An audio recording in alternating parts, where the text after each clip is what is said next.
Hello,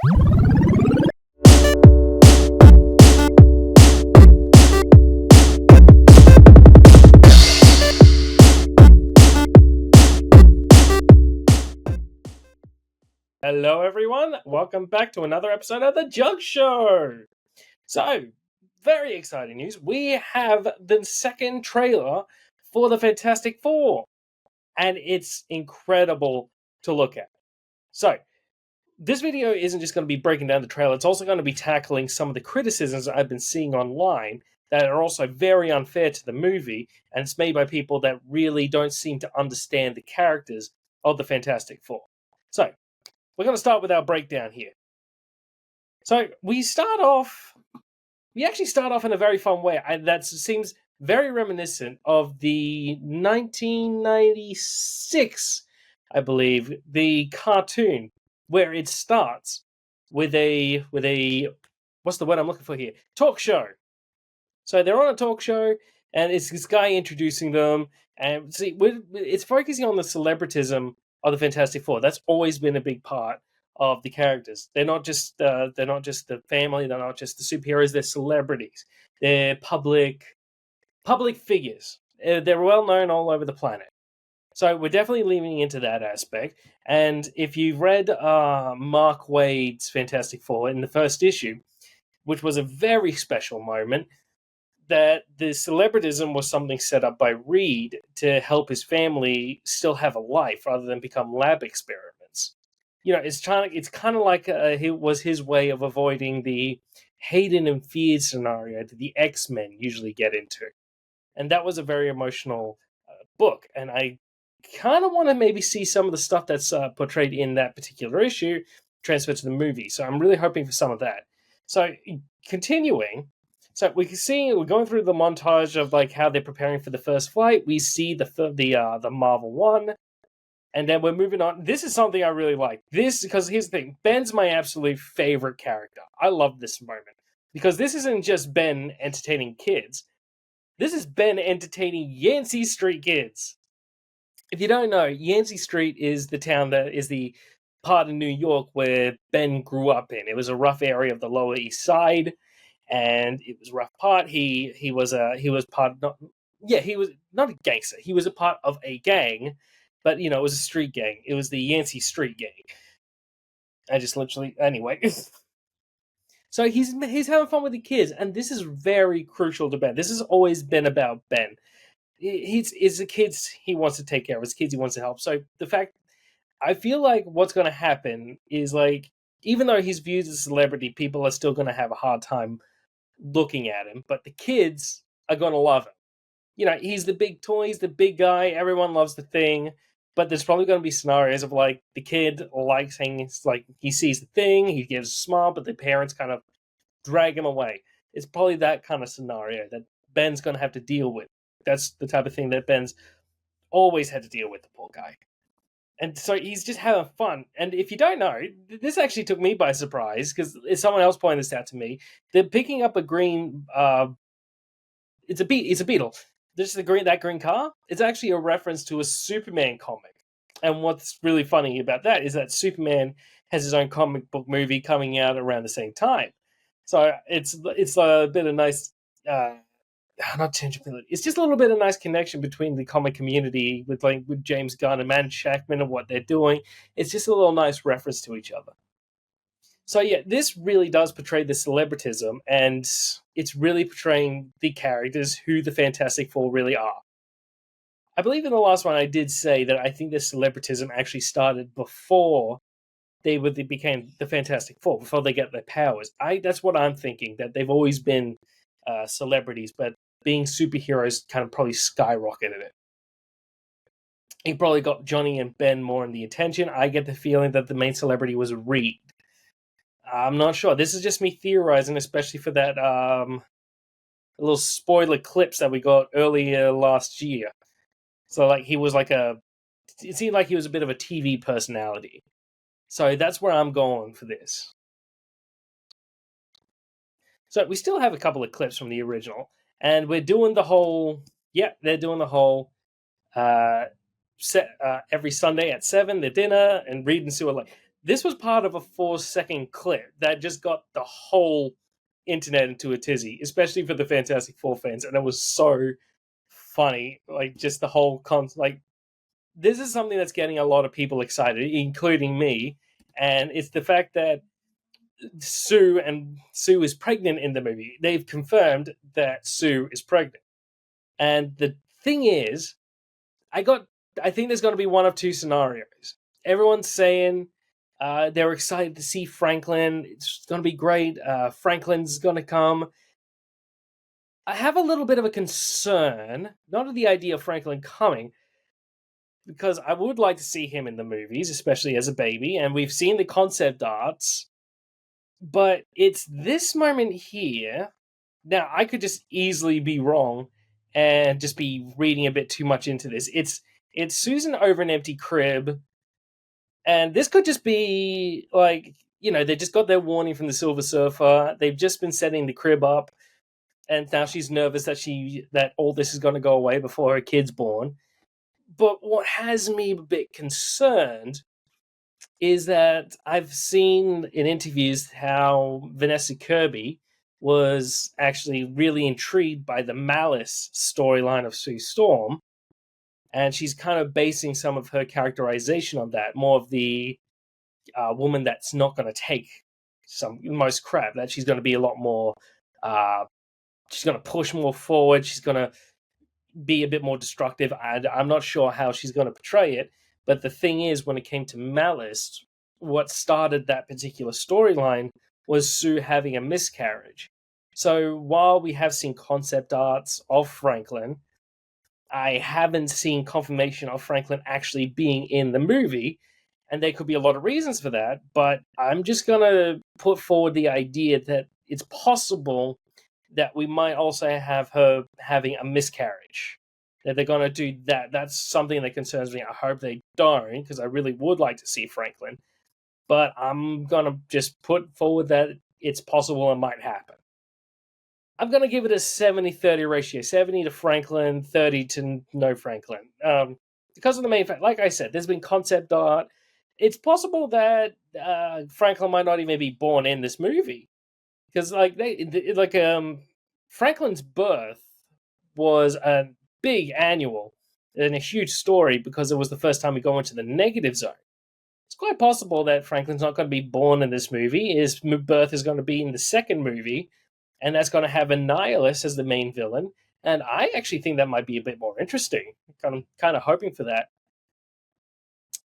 And it's also possible. Now that I think about it, I'm going to raise it to 80 to 20 for the ratio, because I remember there was, I'm not sure if it was a spoiler, I'm not sure if it was an actual quote, but it was possible that Galactus is coming to Earth, not just to feed, but because he also senses the presence of Franklin, and they're very entwined. So I just want to put that out as a possibility. I'm not sure if we're going to be seeing Franklin. So another good part about this scene, when it comes to telling Johnny and Ben that Sue was pregnant, one of the best parts is coming off it is like you can really see the characterization of all four characters coming off well in this, especially with Johnny. This is his big thing.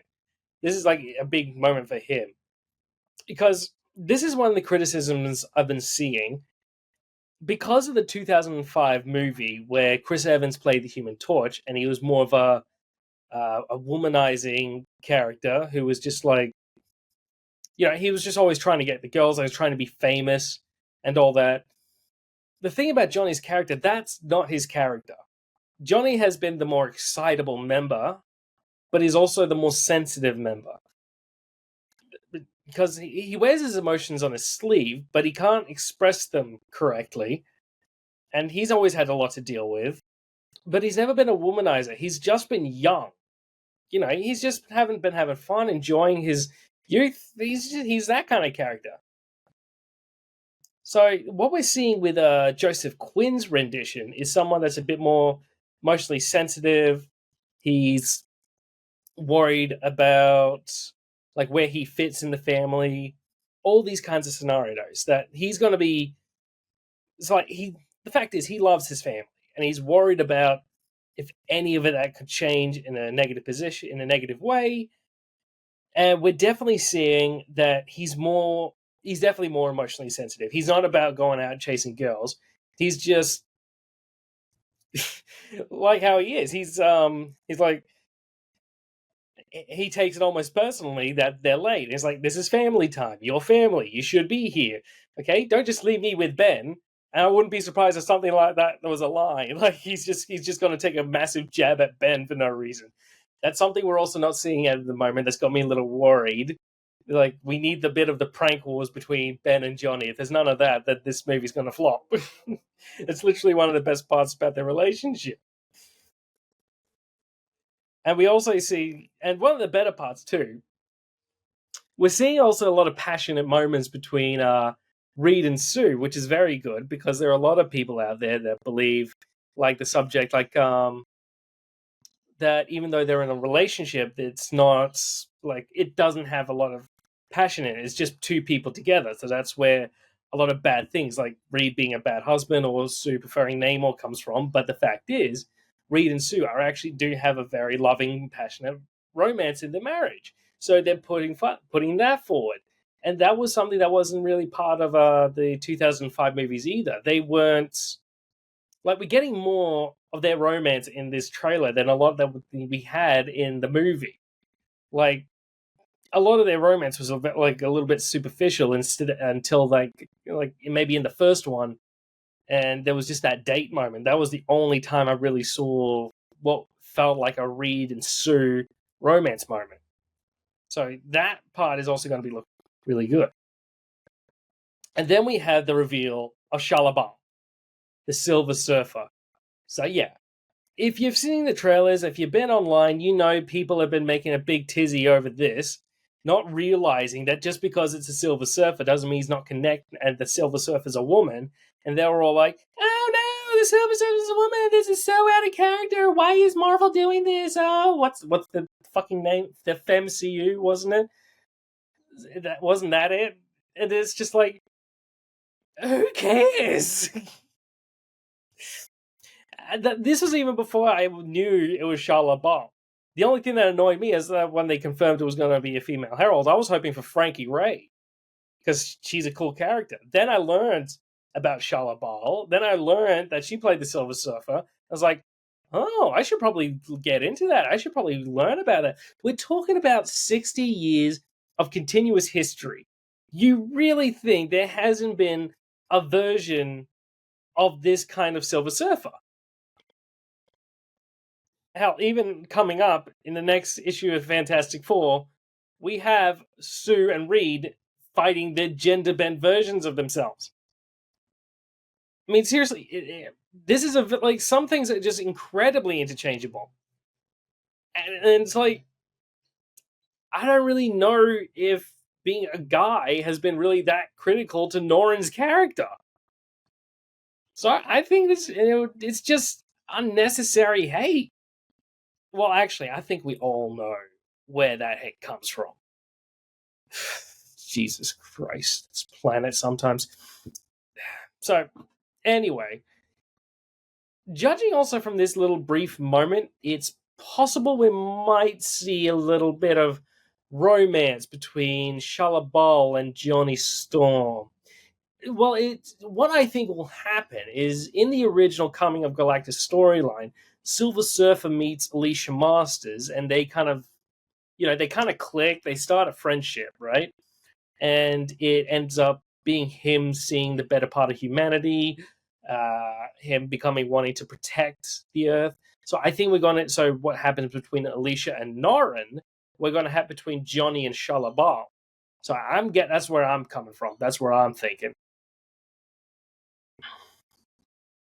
The rest of the comic, because we just got the warning of coming from Galactus, so the rest of the trailer is kind of like what the characters' reactions are to it. This is the moment in the trailer where, like, we just hit the big thing. Now we got to up the tension. We got to show all this stuff so we can get people interested, because that's the point of trailers, getting people interested. And if you can't tell, I'm very interested.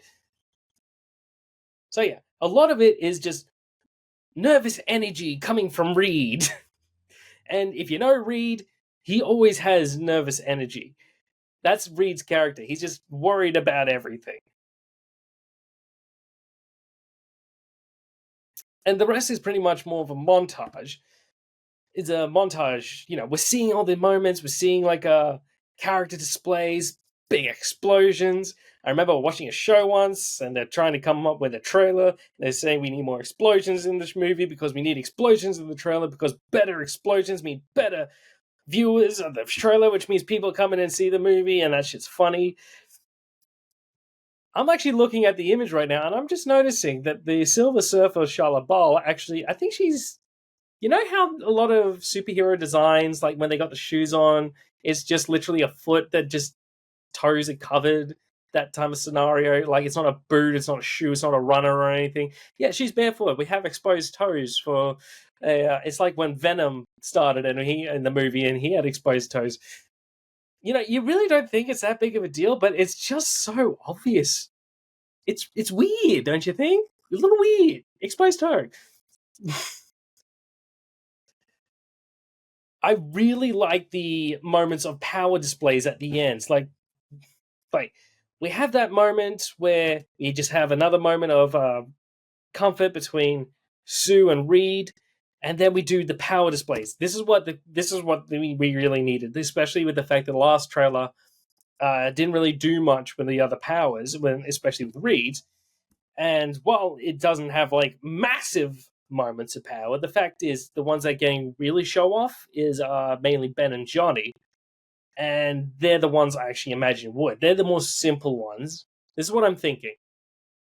When it comes to Ben and Johnny, big dude made of rocks smashing things. That's what you do. That's what we have him here. He's breaking down all those columns. And then Johnny is a guy on fire. We don't really see much of his other forms of his powers, but right now that's the flash they need. So the reason why I think we have limited when it comes to Sue and Reed is because Sue is a very splash kind of character. She does something, it's always big, it's always flashy. So they're probably going to say that for the actual movie, especially because a lot of, they might actually even still be working on some of the stuff before the actual release. And when it comes to Reed, a true fact is the fact that Stretch, it's always been difficult to pull off in a live action sense. Some shows have managed to. If you watch the One Piece live action, thought that was pretty good, but it still has its hiccup moments. But this is alright. So the fact they actually had a moment of stretching from Reed, I actually think that was really good. The fact because they didn't have any in the last trailer, so it kind of gave the idea, what if the other three didn't and Reed just has his intelligence? But no, it's confirmed he's stretching. And it really reminds me, in fact, of the art style.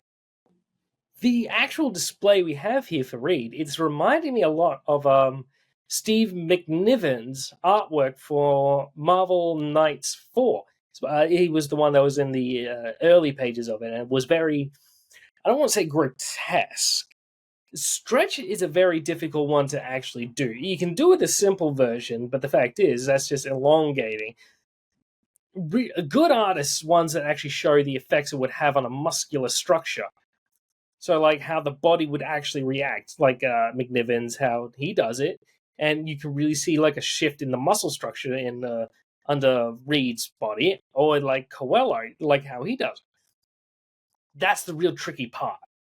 Really hoping to see some of that come to fruition when it comes to the upcoming movie. So that's the Fantastic Four trailer. We're really going far when I go on much further. Like, this is probably one of the more comic accurate MCU movies I've actually seen. I haven't seen the movie yet, which I'm excited for, but compared to what we've been getting, and even compared to some of the stuff we've actually got, this kind of has the vibes that we had in Eternals. And despite what people think, I think that was a great movie. Very experimental, much more different from the regular MCU, and it wasn't filled with like explosions and very mind-numbing moments. Ones that it was filled with stuff that would make you think, make you try and understand a character. Like it was a movie you wanted to analyze. We haven't had that since much earlier on in the MCU. In fact, the first ones that are coming to mind are the original Captain America and Thor movies. Those were much more intense than what they ended up becoming. So the fact that this seems to be a much more intelligent and emotional movie than we've been getting for the MCU, it really adds to the hype and excitement. And I really hope people actually do give it a chance. And I know there's always going to be haters out there, but the fact is, all the hateful comments I've been seeing of it really lack a sense of intelligence or understanding of the actual characters. So, you know what? I'm not too worried. Because it's just the same people. People complaining about, like, the FemCU. Is that what it's called? Even if it isn't, it's stupid. Just because, like, they're calling Vanessa Kirby old. She's 37. So what? Just because they can't pull a Vanessa Kirby person, she's a very attractive woman.